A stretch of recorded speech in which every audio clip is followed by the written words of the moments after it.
Alors, Madame Barrière, vous êtes la fille de Madame Barrière que nous accueillons depuis l'ouverture. Et Madame Guillaume-Gentil, vous êtes la fille de Madame Vandex. Et Madame Vandex est avec nous depuis un petit peu plus de 2 ans. Et ce que je souhaiterais au cours de cet échange, c'est que vous nous fassiez un petit peu part de votre expérience, tant familiale que personnelle, qui vous a conduite à nous confier vos mamans. En ce qui me concerne, le diagnostic de la maladie d'Alzheimer, qui a touché maman, a été fait en 2007. J'avais décelé chez elle des signes avant-coureurs dès 2006, parce que j'avais suivi pendant plusieurs années, j'ai continué à suivre après le diagnostic de la maladie de maman, une personne dont j'étais très proche et qui était atteinte de la maladie d'Alzheimer. Donc je pense que cette expérience m'a beaucoup aidée quand le diagnostic est tombé. Parce que quand ce diagnostic touche sa propre mère ou son propre père, bien évidemment, dans un premier temps, c'est le choc. Un choc important. Un choc important pour nous les enfants. Un choc épouvantable pour le conjoint, s'il est toujours là. Et voilà. Et il faut commencer une nouvelle vie avec cette maladie qui modifie le comportement de nos parents. On les voit changer petit à petit. L'accompagnement au fil des années devient de plus en plus lourd. Il s'ensuit bien évidemment un certain épuisement, surtout pour le conjoint, qui est 24 heures sur 24 avec le malade ou la malade. Et donc, il y a une angoisse de l'avenir qui, petit à petit, monte, parce qu'on se dit, comment va-t-on faire le jour où on ne va plus pouvoir, le jour où ça va devenir trop lourd. Et là, l'espoir revient, et c'est ce que nous avons ressenti quand, après avoir bien évidemment commencé suffisamment tôt ce qu'on appelle des demandes de placement de précaution, parce que c'est tellement compliqué, tellement long pour obtenir un placement, que le jour où cet établissement a commencé à naître, où des informations ont été un petit peu diffusées sur ce projet, un espoir immense est né, et donc bien évidemment une demande. Et dans ce malheur que représente cette maladie, est arrivé un immense bonheur de pouvoir obtenir un placement dans cet établissement qui nous paraissait un endroit gai, qui serait plein de vie pour cette autre vie que nous allions entamer avec notre parent. Voilà, donc depuis 3 ans maintenant, nous vivons cette autre vie. Nous vivons une vie bien évidemment totalement différente, avec un élément très très important, c'est que petit à petit, si ce n'est pas fait préalablement à l'entrée en établissement, petit à petit, nous le perdons, notre parent, parce qu'il ne nous connaît plus, il ne sait plus qui on est. Donc il faut vivre autre chose, une autre vie, un autre présent. Et finalement, on découvre plein de bonheur. Et au sein de cet établissement, des relations tellement enrichissantes, tant avec les autres résidents, parce qu'il y a notre parent, mais il y a tous les autres aussi. Et humainement parlant, avec les autres résidents, avec le personnel, avec les autres familles, se créent des liens que moi je n'avais pas connus avant. Il y a une richesse de relations humaines tellement importante une entraide entre nous, que cette maladie, finalement, on l'accepte.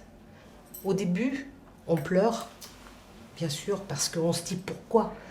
Pourquoi on ressent une injustice? Pourquoi elle? Pourquoi lui? Il ne méritait pas.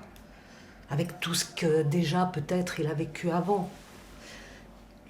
Et puis finalement, on est heureux. On arrive à être heureux. Voilà, c'est ce que je voulais dire.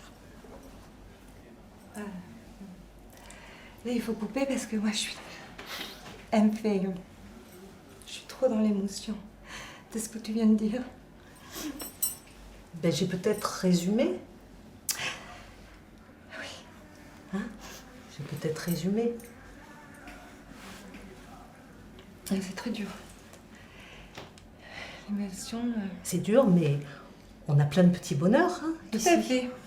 De Voilà. l'entraide surtout. Ouais. Je suis désolée. Vous, votre maman, elle a suivi un parcours un petit peu différent. Parce que votre maman, le premier contact avec la structure, c'était un accueil de jour. C'était un accueil de jour, tout à fait. Et puis l'accueil de jour, on est passé sur l'hébergement temporaire. Oui, oui. Elle a commencé à pouvoir s'habituer déjà à l'environnement, aux personnes. Et puis nous aussi, la famille, commençait un petit peu d'avoir moins peur aussi pour elle, du moment qu'elle était dans la structure et que chez elle, seule, et on avait vraiment peur pour elle tous les jours, qu'elle se sauve, qu'elle ne retrouve pas la maison. Nous étions déstabilisés tous, toute la famille. On a vraiment eu un choc, une émotion très grande et qui a été très difficile pour tous ensemble pour avancer. Parce qu'on sait que c'est une maladie qui progresse assez vite et qui change aussi tous les jours, très vite ou pas, ou moins bien, mais qui évolue. Et nous avons un peu évolué aussi avec eux. Avec vous, avec les familles. Il faut beaucoup parler et ne pas rester seul pour accepter. Parler avec surtout les familles aussi, le milieu hospitalier, l'EHPAD, parce que c'est très difficile de comprendre cette maladie. Moi, quand maman est tombée malade, on ne connaissait pas du tout cette maladie, du tout. Et c'était une découverte et une peur pour elle, pour nous, l'inquiétude tout le temps, quoi. Mais voilà, mais on progresse et puis on progresse pas mal. Et c'est quand même très douloureux et difficile, mais il faut être accompagné. On a besoin d'en parler ensemble. Voilà. Coupé. Quand on vous a parlé de ce projet de film pour la première fois, comment avez-vous ressenti les choses? Comment les avez-vous vécues? Et lorsque vous avez vu le premier passage à l'écran de votre maman, qu'est-ce que vous avez ressenti? Ce projet était une idée fabuleuse. Fabuleuse. Parce que je pense que quand on n'est pas confronté à cette maladie,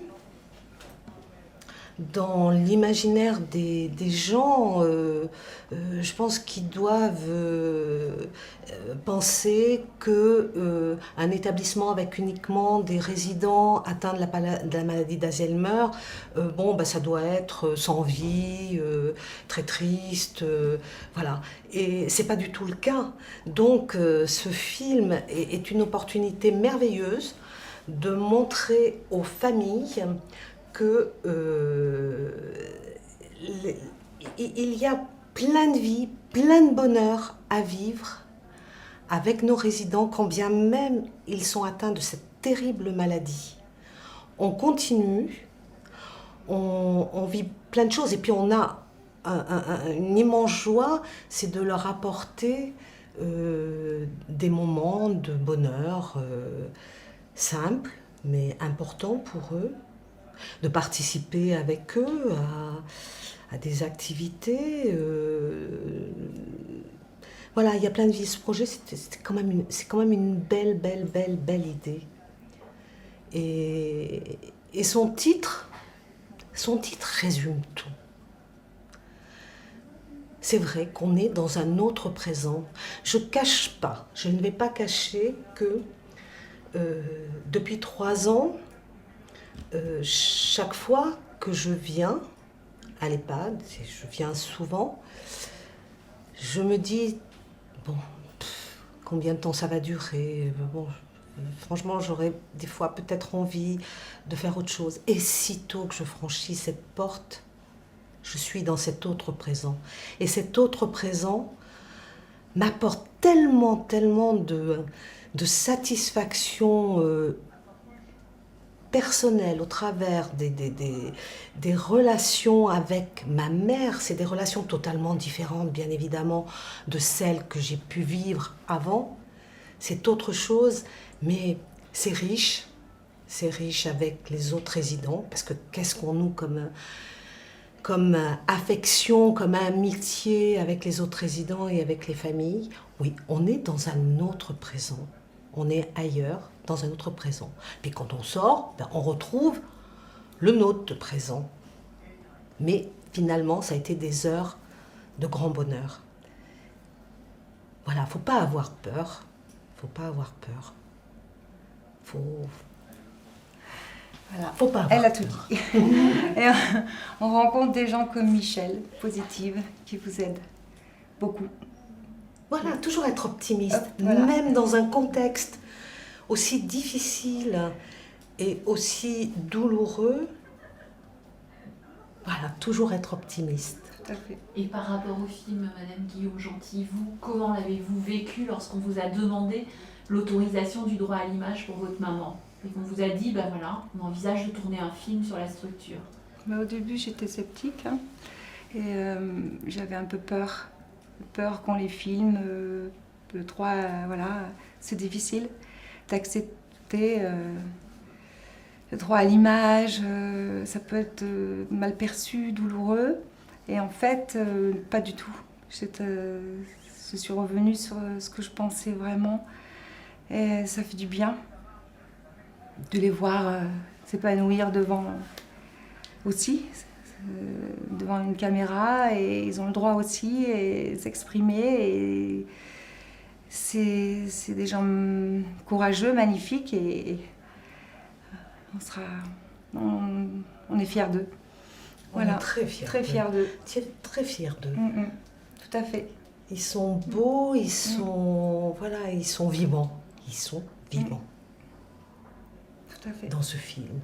Et bien évidemment, on ressent une immense émotion quand on voit notre propre parent. Moi, l'image de mon père et ma mère, voilà, c'était plein d'émotions. C'était beau, ils étaient tous beaux. Tous. Hein? Oui. Oui.